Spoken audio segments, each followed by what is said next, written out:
Take me back to the old dirt road where Mama and Papa used to go.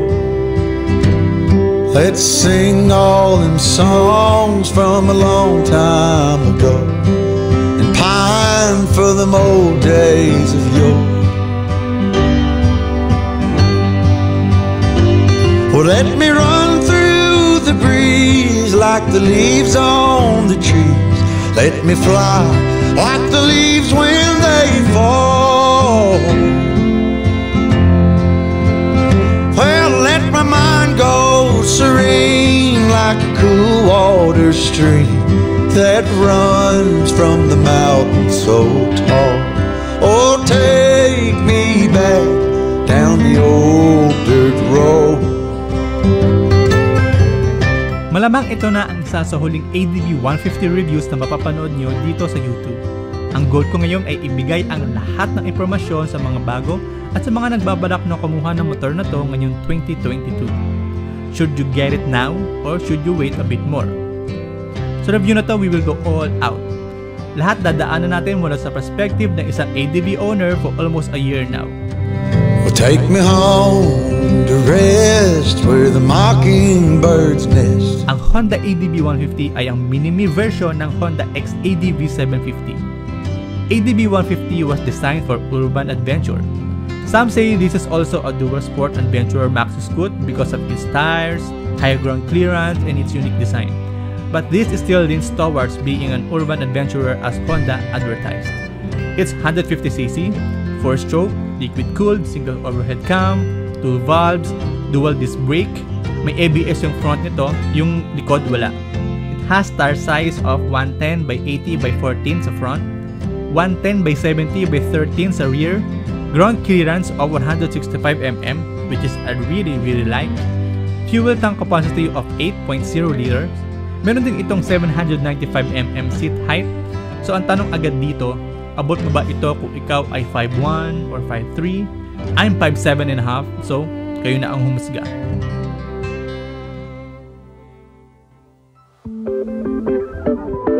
I don't want to be too technical about it. Mas gusto kong pag-usapan yung talaga na experience ko pagkatapos ng ilang buwan dito sa motor na to. Didiscuss ko yung mga gusto ko, yung mga ayaw, at yung mga sana ay meron itong motor na to, at yung mga bagay din to watch out for. Sasagutin din natin yung mga nakikita nating mga kalimitang tanong ng mga ADV owners at ng mga nagbabalak kumuha ng ADV sa iba't ibang klaseng ADV groups sa Facebook. Okay, so simulan natin sa mga bagay na gustong-gusto ko dito sa motor na to. Teka lang, init. Okay. Ang pinakauna ay ang fuel consumption. Ngayon, given na ito ay 2 valves, isa ito sa mga pinagmamalaki at sa mga ikinututuwa ng mga ADV owners. Para sa 150cc category, isa siya sa pinakamatipid na motor na makikita natin ngayon. Pangalawa ay yung suspension. Isa sa mga selling points ng ADV at isa sa mga kinukonsider ng mga owners bago sila kumuha nito ay yung kagandahan ng suspension. Meron siyang Showa na may sub-tank at yung harap niya ay Showa din. Ang Showa ay isang reputable brand na nagbibigay ng mga magagandang suspension. Pangatlo ay yung unique design. Now, of course, this comes down to personal preference, pero ako kasi gusto ko yung naging design nitong ADV. Siyempre gusto ko din yung tires na nilagay, yung color combination, sobrang ganda din, sobrang linis. Sobrang ganda talaga ng design nito, nagustuhan ko. Pang-apat ay yung fuel capacity niya. So, having 8 liters sa isang maxi scoot, sa 150cc category, okay na to, swak na pang long drive. No? Hindi ko naman to ginagamit pang araw-araw, kaya yung 8 liters ko actually tumatagal ng isang buwan, minsan umaabot pa ng 2 months. So, combination ng pagiging matipid niya at yung pagkakaroon niya ng malaking capacity ng fuel, okay na okay siya. Next ay yung adjustable windshield. Isa to sa nakadagdag pa sa pagiging unique ng ADV na to kasi kaunti lang yung maxi scoot na merong ganitong option kung saan na itataas at naibababa mo yung windshield. So, na-adjust mo yung level niya. Next ay napakadami mong pwedeng ilagay na accessories dito. Kung gusto mong lagyan ng cover yung iyong headlight, kung gusto mong palitan yung windshield mo, kung gusto mong mas malaki, mas maliit, or kung gusto mo ay clear pa din, or gusto mo smoke yung kulay niya, or pure black, or carbon, napakadami mong pwedeng ilagay. So sa pipe, pwede mo rin palitan yung radiator, pwede mo rin palitan yung cover. Napakadami mong pwedeng combination and modification dito sa motor na to. Next ay napakagaan niyang dalhin. So noong unang beses ko itong makita sa personal, nalalakihan ako sa itsura niya. To the point na akala ko ay hindi ko kakayanin. Mukha siyang napakabigat. Pero once na nasakyan mo na siya at napaandar mo na, parang ang liit lang ng dalang. Pang 8 ay beginner friendly. Now, bakit ko nasabi na beginner friendly?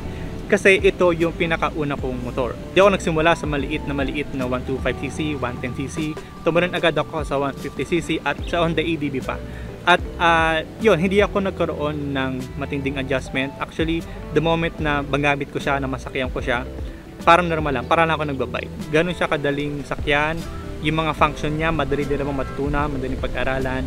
So, all in all, this motorcycle is beginner friendly. Pang-siyam ay yung idling stop. Ngayon, hindi lang naman Honda yung merong feature na to.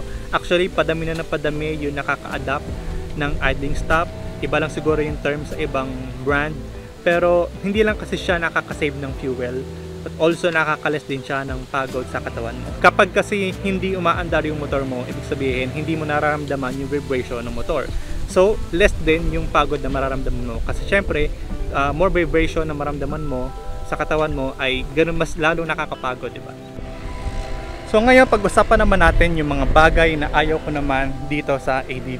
Unang-una na dito yung ang hirap alisin ng fairings niya.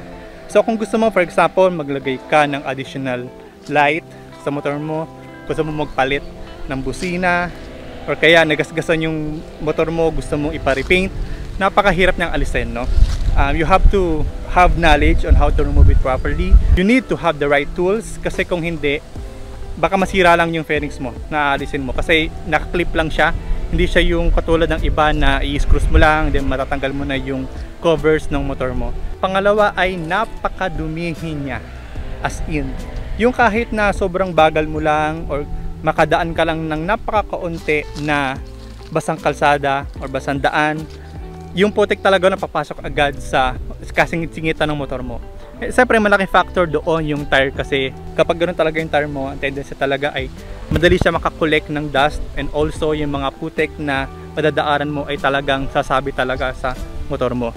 So you have to be very active sa paglilinis. Dapat masipag ka talaga, kasi kung hindi, baka mas mabilis mo luma yung motor mo. At syempre, mas maganda rin talaga yung naalagaan yung kalinisan.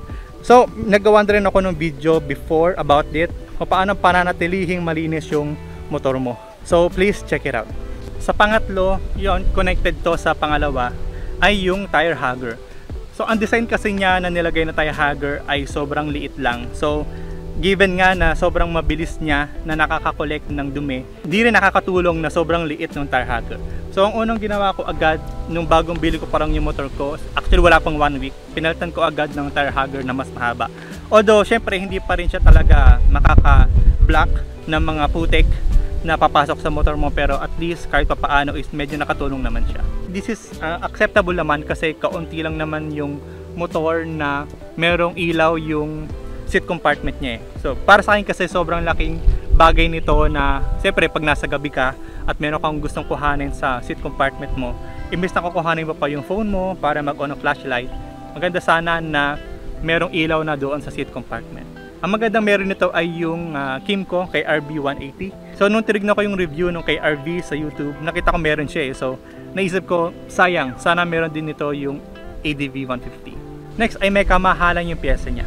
Napansin ko to kasi kapag nagkakaroon ng sale sa Facebook na nagtitinda ng ganitong parts, pag sa ADV palagi mas mahal eh, comparing sa ibang Honda models na mas mababa, and also sa ibang brand din gaya ng Yamaha. Napansin ko na pagdating sa ADV, kahit yung maliliit na bagay, yung maliliit na parts, palagi mas mahal siya. So that's one thing to watch out for. Sana meron itong dual ABS.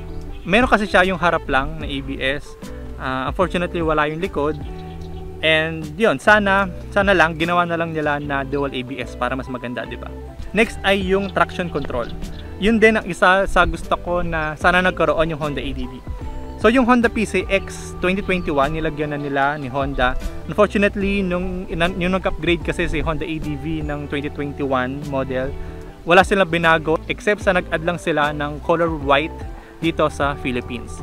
So up to now, wala pa rin ako nababalitaan na magkakaroon ng traction control yung ADV in the future, but we'll see. Sana nagkaroon ito last year, but that's the way it is. Just in case you're wondering, nandito ako sa Nuvali. Walang tao. Napakaganda ng lugar na to, lalo na kung sobrang tahimik, wala masyadong sasakyan, wala masyadong tao, at nakaka-relax lang mag-stay dito for a while. Next ay yung compartment niya, yung seat compartment. So ito, 28 liters yung capacity nito. Actually malaki na yon comparing sa ibang Maxi Scoot. Ang wish ko na lang kasi dahil ginawa na rin naman nilang 28 liters, sana mas malalim yung ginawa nila para kasya talaga yung kahit anong klaseng full face helmet. I mean, meron din naman kumakasya na full face helmet pero depende sa style. Pero kung half face, no problem, kasyang-kasya dito sa seat compartment ng ADV. Next ay yung sa side pocket. Ito yung sa side pocket ni ADV, maganda siya kasi may cover at may lalagay ka rin naman na madami. Ang wish ko lang sana mas malalim pa. Kasi, oo, kasya naman yung cellphone. Pero kasi kung, for example, maglalagay ka pa ng ibang gamit, for example, wallet, kasya pa naman pero sobrang sikip na. Ayan, kung naglalagay pa ng wallet, so sikip, ayan, kasya pa naman, pero medyo sikip na. Yung next naman ay yung sa charging port niya. So ito kasi, hindi pa to USB ready. So kakailanganin mo pa ng ganitong klaseng adapter para makapag-charge ka using this USB. Sa mga magtatanong, ganitong klase lang yung nabili kong adapter. Actually, murang-mura lang to. Nasa 99 pesos lang ata to sa Shopee. So, ito dapat yung bilhin yung rating. So, nasa 2.4 amperes lang kasi para din hindi masyadong ma-stress yung charging port natin kasi hindi siya nakadesign sa mataas na amperes and voltage na nilalagay. So, ito yung advisable na ilagay. Okay, dito naman tayo sa mga common questions na nababasa natin sa iba't ibang klaseng Facebook groups ng mga ADV owners at ng mga nagbabalak na kumuha nito. So number 1, dahil 2022 na, madami nagtataka na bakit yung remote na natatanggap nila ay dalawa lang yung buttons. Unlike kasi dito, ito kasing ADV ay nabili ko ng 2021 at yung binigay na remote niya ay tatlo pa yung buttons niya, kung mapapansin nyo. So ngayon kasi, yung mga 2022 na lalabas, binago na rin nila yung remote. So dalawa na lang yung buttons niya. So sa mga magtatanong, yes, normal lang siya. Ganun na po talaga yung mga bagong lumalabas para sa mga 2022 models. Second question, saan ba nakakabili ng spare net in case na masira mo yung isang remote mo or mawala mo or nawala mo yung code? Actually, nangyari na po sa akin ito kasi unfortunately, yung remote na ginagamit ko ay hindi ko naalis sa aking pocket ng aking pantalon at nasama siya sa washing machine. So nag-swimming siya doon at dahil doon nasira na siya. So sinubukan ko siyang ipa-repair pero hindi talaga ma-repair kahit saan ko dalhin and hindi na siya maging worth it na i-repair pa. So ang ginawa ko ay bumili na lang ako ng duplicate nito sa third party shops. Legit pa rin naman kasi yung remote mismo ay kinukuha pa rin nila sa Honda. Ang kagandahan dito sa third party ay mas mura. So inabot lang ako ng 3,500 para sa duplicate nito. So nagkaroon na ng bagong remote, may kasama na rin siyang code. Kasi nag-inquire din ako sa Honda, mahal talaga. So hindi rin sila actually basta-basta tumatanggap ng magpapaduplicate lang ng remote eh. So minsan gusto nila papalitan din pati yung ECU, which is magko-cost ng nasa 10,000 pesos eh, yung ECU pa lang. So keep that in mind in case na kailanganin nyo ng duplicate or masira, don't you worry, meron naman sa third party shops. Okay, next question ay para sa alarm ng ADV. So paano ba ina-activate yung alarm ng ADV? So kuhanan nyo lang yung remote, pindutin nyo lang yung nasa gitna, press and hold, at may maririnig na kayo na beep sound. So para malaman mo kung activated na ba yung alarm mo, dapat nagbi-blink din yung indicator. So makikita nyo mayroong pula na indicator na nagsasabi na naka-on yung alarm mo. To turn it off, balik din lang kayo sa remote nyo and then press lang din yung nasa gitna. Meron hindi kayo na dalawang beep at wala na yung indicator. indicating na naka-off na yung alarm. Next naman ay paano di-deactivate yung smart key. Ibig sabihin nito na kahit malapit yung remote mo, hindi mo siya mapapaandar. So inangat ko na. So kapag na-press and hold ko itong buttons na to, makikita nyo na yung ilaw niya, hindi ko na kung makikita pa rin. Yun, na green, ibig sabihin activated na yung smart key. Sabihin, nasiselect mo na siyang ganyan. Okay? Kapag naman, press and hold mo ito, and ang last na ilaw na lalabas sa kanya ay kulay red, yun, red. Ibig sabihin, deactivated na yung smart key. So kahit pindutin mo siya, di mo na siya mabubuksan. Again, press and hold. Kapag kulay green, ibig sabihin, activated na yung smart key, pwede mo na siyang pindutin. It's that easy. Next naman ay sa mga nagtatanong na meron kasing iba na kapag umaandar daw sila, yung ABS indicator daw ay nagbiblink. So naka-off lang kasi yung motor ko kaya hindi kita. But anyway, kapag nagbiblink yung ABS mo, possible na ang reason ay baka madumi yung ABS sensor mo. So try mong linisin at kung mawala na siya, ibig sabihin okay talaga. At kung hindi naman, maganda na dalhin mo na to sa kasa para ipacheck agad-agad. Next question ay yung battery indicator. So kapag binuksan mo yung motor mo at lumabas yung icon ng battery, ibig sabihin lang nun ay yung battery mo ay nanggaling sa pagiging low bat. Now, what you need to do ay paandarin mo yung motor mo. Kasi once na pinaandar mo yung motor mo, automatic magcha-charge yung battery. So, give it a few minutes or few seconds and then i-off mo ulit yung motor mo. The next time na i-on mo, dapat wala na doon yung battery indicator. Otherwise, ibig sabihin, you have already a bad battery and it needs to be checked or replaced. So sa mga tatanong, ano ba dapat yung tamang tire pressure ng ADV? Don't you worry, you don't have to guess or you don't need to assume kasi nandito naman yung information sa compartment. So ayan yung tire information. So sa front 29 and sa likod naman ay 33. Okay, para naman sa kailan ba dapat magpa-oil change, meron akong video na ginawa about it. Na-cover noon yung first and second oil change. So to give you a quick information about it, yung first oil change should take place within the first 3 months from the purchase date or if you reach 500 to 1,000 kilometers. So for example, nakaka 1 week ka pa lang pero nakaabot ka na agad ng 1,000 kilometers sa odometer reading, dapat mo na first oil change yung iyong motor. Or kung naka 3 months ka naman na pero yung takbo pa lang ng motor mo ay nasa 300 pa lang, dapat mo pa rin itong ipa-oil change. So again, 500 to 1,000 kilometers or within the first 3 months from purchase date, whichever comes first. Para naman sa second oil change and other information, I suggest check out my video na ginawa about it. Ililink ko na lang sa description below. Kapag naman nakapagparehistro ka na, meron ka ng ORCR at nabigyan ka na ng plate number ng plaka, bibigyan ka rin ng LTO ng RFID. So actually wala pa naman talaga itong use pero just in case nabigyan ka at you're wondering kung paano at saan ito ilalagay, ito, dito mo siya ilalagay. And so para sa complete details, gumawa din ako ng video about it. Please check it out. Meron din nagtanong kung napapalitan daw ito, kung naaalis daw. Ito kasi ay cover lang talaga siya ng pipe mo. So kung mapapansin mo kahit gamit ko siya, hindi siya ganong kainit. Kasi ang purpose talaga nito, mga to, ay kino-cover niya. In case na tamaan natin, hindi tayo mapapasok. So ito, ang kulay talaga nito ay silver. Hindi ko kasi gusto yung kulay niya. So instead na ipa-repaint ko to, ayoko din na mapalitan.